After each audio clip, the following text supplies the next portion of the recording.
Yeah, great. I'm going to take some comments here on Facebook because I've been given these comments and starting again. One, Tashaba saying that what are the various methods of sourcing funding, yes, particularly for property development, start off with no previous financial record. They say the NEF is broke while IDC no longer funds the property market. Banks require financial records from a startup. Again, they require financial records, but yes, you're a startup. yes, You're going into, how are you even supposed to win this? I think with respect that the person who's posted that comment doesn't understand, and I'll make the statement again. Yeah.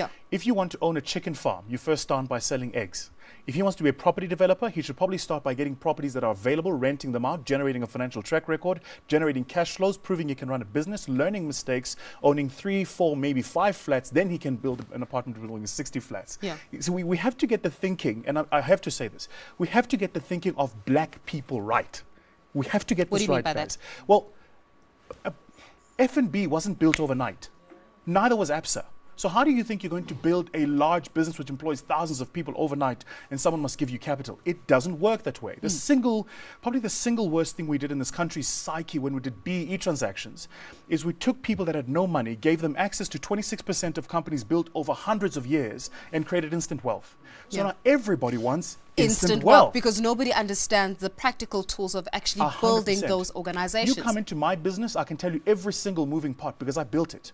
I can tell you the IT, the infrastructure, the operations, the HR, the marketing, the finance, the working capital cycles. Yeah. I built it. Nobody came and it was just there. I built it from scratch. And it's important for, especially, and I'm passionate about saying this to black people specifically, we have to start where we are.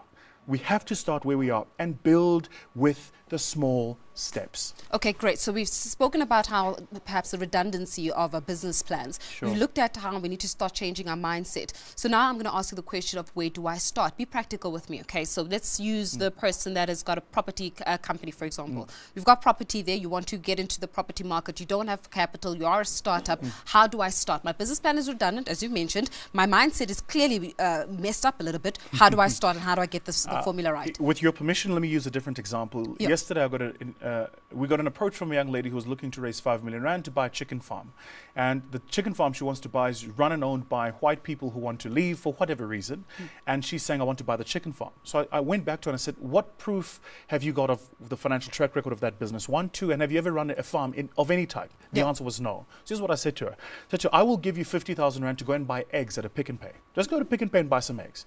Take those eggs and find people standing in street corners and sell those eggs at a batch of half a dozen each. That's 6 each.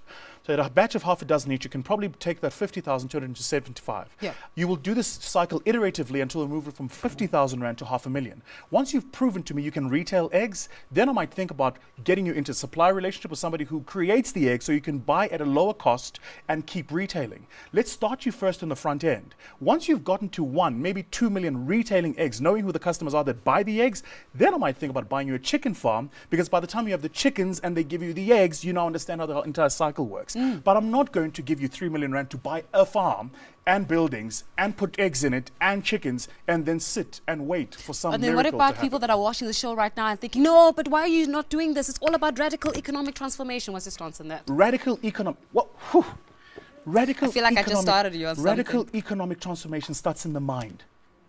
Why do you think there is no country in the world where Jewish people are poor? You think that's by mistake? Just think about that logically. Why do you think even in our own communities, Indians specifically, Asian Indians who are Muslim, are phenomenal business people? You think that's by mistake?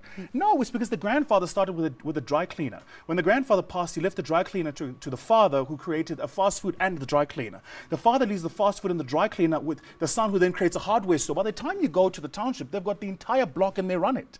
We have to start as black people by understanding you're not going to get a Range Rover tomorrow.